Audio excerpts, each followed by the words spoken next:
Et c'est l'heure de la revue de la presse et des médias israéliens depuis Jérusalem sur Studio Kalita. Une semaine avant les élections et le Yediot Ahronot l'annonce en première page, c'est le taux de participation qui décidera du sort de ces élections.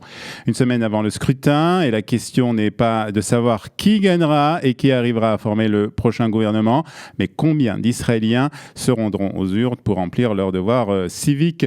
C'est ce qu'écrit ce matin le journaliste Amir Alon dans Yediot Ahronot. Après que les Israéliens se soient rendus déjà cette année deux fois aux urnes, est-ce qu'ils vont se dépêcher pour s'y rendre une troisième fois? C'est la question que pose le commentateur du Yediot Ahronot ce matin, et le quotidien de continuer dans le cadre de la campagne électorale et de nommer ce matin les sujets qui seront à l'ordre du jour politique de ces élections ou de l'après-élection Alma Nachnu Matzbiim.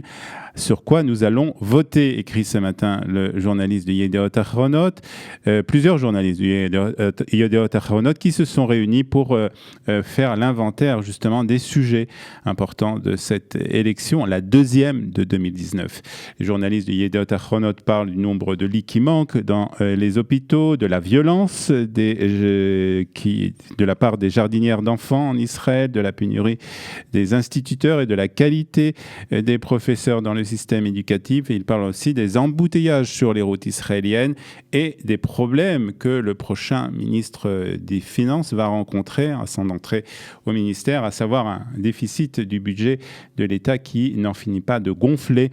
Et toute une autre série de questions qui devraient être résolues par la prochaine coalition. Ça, c'est dans le Yediot Ahronot de ce matin. Dans l'Israël Hayom, lui, il a choisi de parler des révélations qui ont été faites hier par le Premier ministre Benjamin Netanyahu. C'est le titre de sa une ce matin du Israël Hayom. L'Iran a caché un site de développement d'armes nucléaires. Le Israël Hayom nous parle donc ce matin de la méthode iranienne. Téhéran a construit un site de développement. Une fois que ce site a été découvert et que les dirigeants de la République islamique ont donc décidé d'éliminer les traces de ce site, écrit ce matin le Israël Hayom. Hier, carte à l'appui et devant un parterre de journalistes, Benjamin Netanyahu a approuvé que l'Iran continuait dans sa course pour obtenir l'arme nucléaire. C'est ce qu'explique en tout cas ce matin Ariel Kana dans le Israël Hayom. Une nouvelle fois, Benjamin Netanyahu utilise des secrets sécuritaires à des fins politiques. C'est ce que déclare Benny Gantz et Yair Lapid, et c'est le Maariv qui cite ce matin les dirigeants de Bleu-Blanc, l'utilisation de secrets à des fins de propagande politique et la preuve, une fois de plus, de la panique dans laquelle se trouve Benjamin Netanyahu.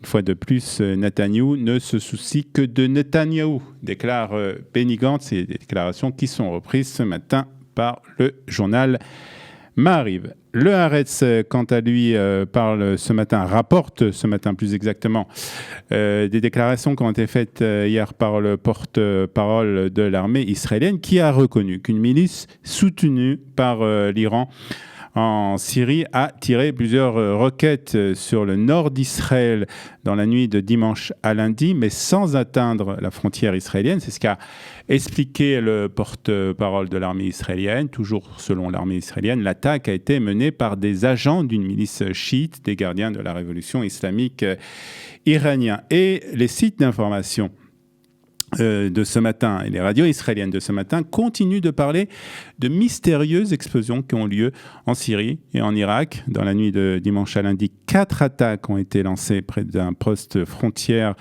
d'Al-Boshmal, c'est entre la Syrie et l'Irak. Et puis cette nuit, une télévision arabe a rapporté que des engins aériens sans pilote ont attaqué un entrepôt appartenant à une milice irakienne dans les régions de Hetz, c'est près de la capitale irakienne, à Bagdad. Israël a bien entendu été pointé du doigt, et il n'y a bien entendu, comme d'habitude, aucune confirmation pour le moment de la part d'Israël. Et puis on va rajouter aussi que ce matin, Galei Tzahal et les sites d'information israéliens ont annoncé qu'un drone militaire israélien s'est écrasé dans le sud de la bande de Gaza.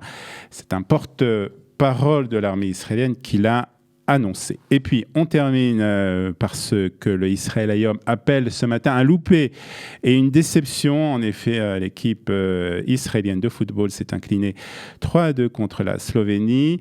C'était dans le cadre de l'Euro, des qualifications, excusez-moi, de l'Euro 2020. Le rêve de voir Israël participer à cette compétition s'éloigne, explique ce matin le journaliste sportif de Israël Hayom. C'est ainsi que nous terminons la revue de la presse et des médias israéliens sur Studio Kalita. Pour mieux s'immerger dans la réalité politique, sécuritaire, économique et sociale d'Israël, connectez-vous chaque matin sur Studio Kalita. Daniel Haïk vous y attend pour sa revue de la presse.